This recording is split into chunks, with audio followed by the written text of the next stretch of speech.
नमस्कार साथियों, स्वागत है आप सभी का वाईफाई स्टडी 2.0 पर। मैं हूं अंकित अवस्थी, लेकर हाजिर हूं आपके सामने एक ऐसा अंतरराष्ट्रीय सवाल, एक ऐसा अंतरराष्ट्रीय विषय जिसके बारे में जानने की आप सबकी इच्छा है। इच्छा ये कि तालिबान भारत के बारे में क्या सोचता है। कोई रिनाउंड सोर्सेस के माध्यम से अगर वो बात बाहर निकल के आए तो निश्चित ही वो अपने आप में एक टॉक ऑफ द टाउन बन जाती है।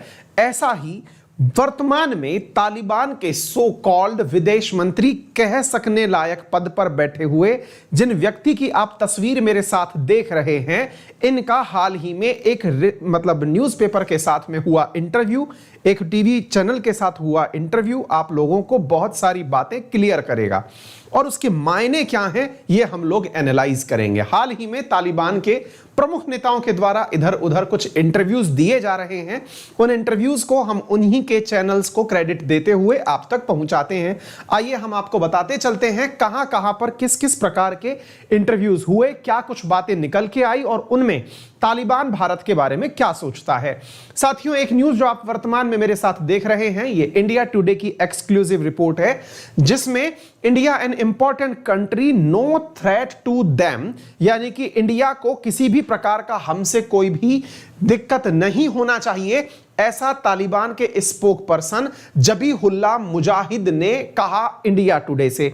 तो साथियों, जबीहुल्लाह जो मुजाहिद हैं ये तालिबान के स्पोक पर्सन हैं, ऐसा इन्होंने कहा कि इंडिया को हमसे कोई भी दिक्कत नहीं होनी चाहिए। वहीं CNN न्यूज 18 का एक एक्सक्लूसिव इंटरव्यू जिसमें जिस व्यक्ति को आप यहां देख रहे हैं, इन्होंने भी हाल ही के अंदर कतर की राजधानी दोहा में एक पत्रकार को इंटरव्यू देते हुए कुछ बातें कही और उन्होंने कहा कि तालिबान फॉरेन अफेयर चीफ, ये जो व्यक्ति आप जिसे देख रहे हैं इसका नाम है शेर मोहम्मद अस्तिन कज़ई।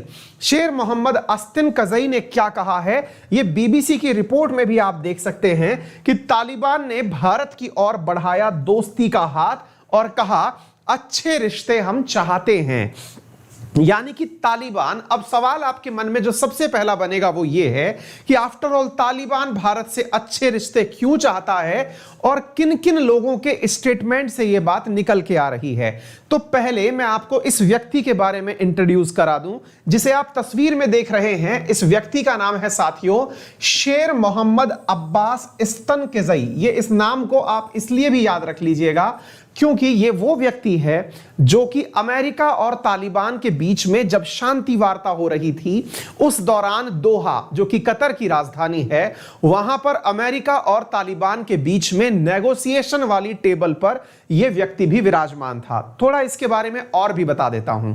तालिबान के वर्तमान में जितने भी विदेशी संबंध हैं उनके बारे में इसी की राय काम में ली जाती है, यानी कि इसे सो कॉल्ड विदेश मंत्री समझा जाता है, इसे तालिबान का फॉरेन मिनिस्टर समझा जाता है। हालांकि तालिबान की ऑफिशियली अभी तक कोई सरकार नहीं बनी है, तालिबान का वर्तमान में कोई नेता अफगानिस्तान के राष्ट्रपति के पद पर नहीं बैठा है, तमाम प्रकार की अटकलें जारी हैं, विभिन्न प्रकार के लोग विभिन्न प्रकार के पद धारण किए बैठे हैं, लेकिन कोई भी ऑफिशियल बाहर न्यूज निकलकर नहीं आई है। ऐसी स्थिति में जिन लोगों ने अमेरिका और तालिबान के बीच में दोस्ती करवाई थी उनमें से एक व्यक्ति यह है जो कि नेगोशिएशन टेबल पर भी था। ये जो व्यक्ति है इसके बारे में मैं अब आपको एक और जानकारी बताता हूं जो कि निश्चित ही आप लोगों को थोड़ी सरप्राइजिंग और स्ट्राइकिंग लगेगी। सरप्राइजिंग क्यों लगेगी? क्योंकि जिसे आप वर्तमान में तालिबान का नेता समझ रहे हैं, इसने भारत के इंडियन मिलिट्री एकेडमी देहरादून, जहां से भारत के बनने वाले लेफ्टिनेंट जो कि भारत में प्रमोट होकर के भारत की सेना के सर्वोच्च पदों तक पहुंचते हैं, वहां पर इस व्यक्ति ने ट्रेनिंग ली है। आप जानना चाहेंगे कि एक ऐसा व्यक्ति जिसने भारत के इंडियन मिलिट्री जो एकेडमी है IMA देहरादून, जहां पर ट्रेनिंग ली हो, क्या ये खुफिया रूप से यहां ट्रेनिंग लेके गया था? जी नहीं साथियों, भारत अपनी मिलिट्री एकेडमी में बहुत से विदेशी लोगों को भी ट्रेनिंग देता है। जो यहां पर ट्रेनिंग लेना चाहें वो अपने देश के और हमारे देश के आपसी संबंधों के आधार पर विदेशी विद्यार्थियों को यहां भेजा जाता है। अफगानिस्तान से ये यहां पर IMA की ट्रेनिंग ले चुका है, यानी कि इन्हें भारतीय सेना के अंदर जो महत्वपूर्ण सैनिक के कार्य होते हैं वो सारे इन्हें आते हैं, यानी एक लेफ्टिनेंट रैंक की ये ट्रेनिंग ले जा चुके हैं। ठीक है, तो ये जो व्यक्ति है इसका बयान दो तरह से महत्वपूर्ण है। पहली बात तो ये, चूंकि ये भारत में पढ़ा हुआ है, भारत की सेना के साथ में भारत के नारे लगा चुका है, तो टेक्निकली इस व्यक्ति के दिमाग में भारत को लेकर जो इमेज है वो निश्चित ही इसके पद पर बैठे रहने के बाद काम में आनी चाहिए, ऐसा आप सोच सकते हैं। इसके अतिरिक्त जो इसने बयान दिया वो भी काफी सुलझा हुआ बयान है, और बयान ये है कि भारत की तरफ हम दोस्ती का हाथ बढ़ाना चाहते हैं और हम चाहते हैं कि भारत के साथ हमारे रिश्ते अच्छे हों। इस सवाल को सुनते ही दिमाग में एक जिज्ञासा और बनती है कि तालिबान भारत से अच्छे रिश्ते क्यों चाहता है? क्या पाकिस्तान के साथ इनके रिश्ते खराब हो चुके हैं? यह बड़ा सवाल है जिसे आप जानना जरूर चाहेंगे।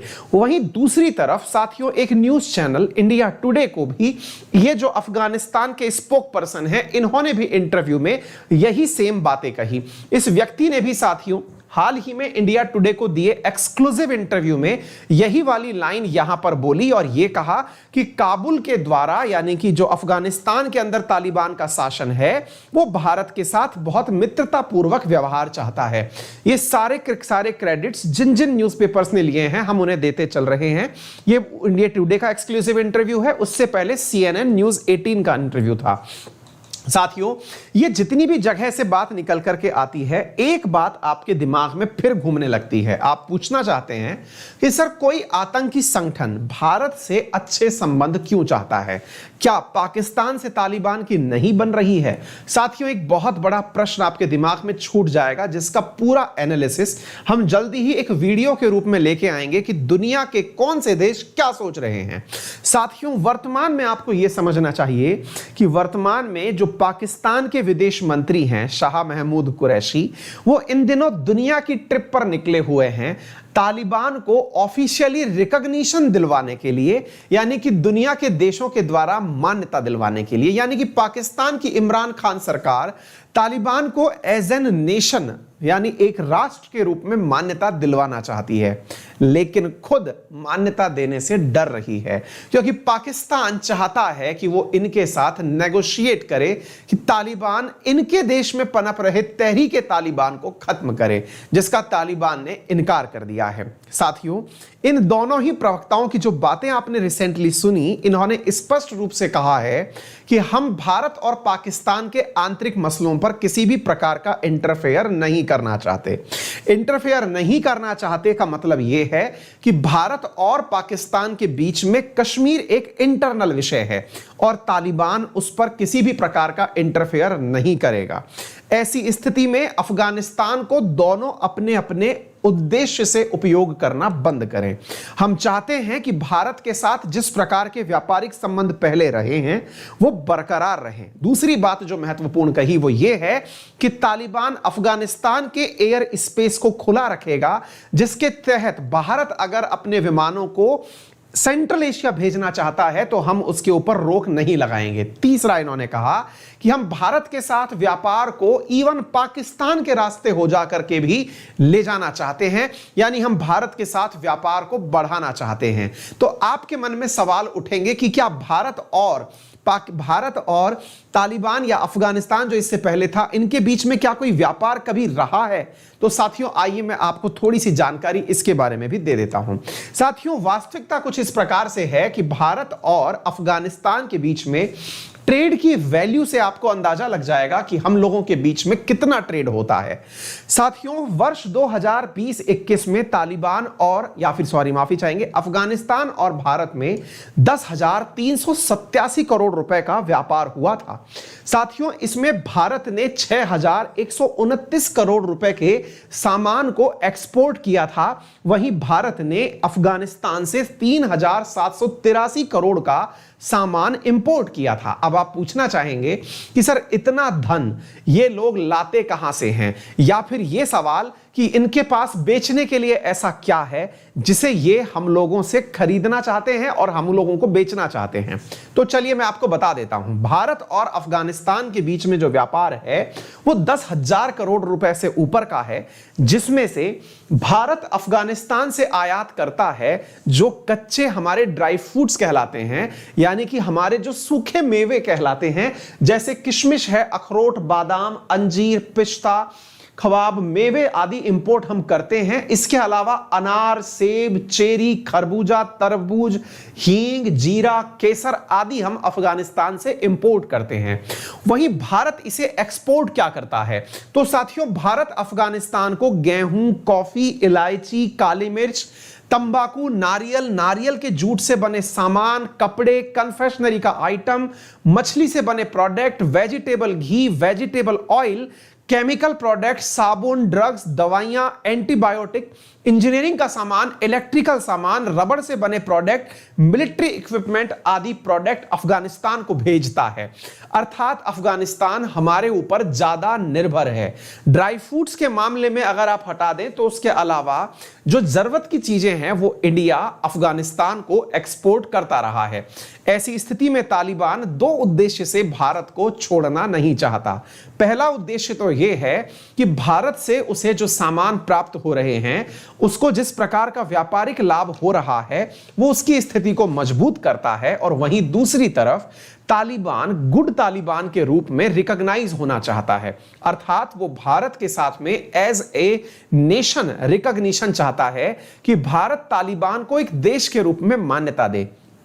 तो साथियों, एक बहुत बड़ा विषय बनता है कि क्या भारत वाकई में इसे एक देश के रूप में मान्यता देगा?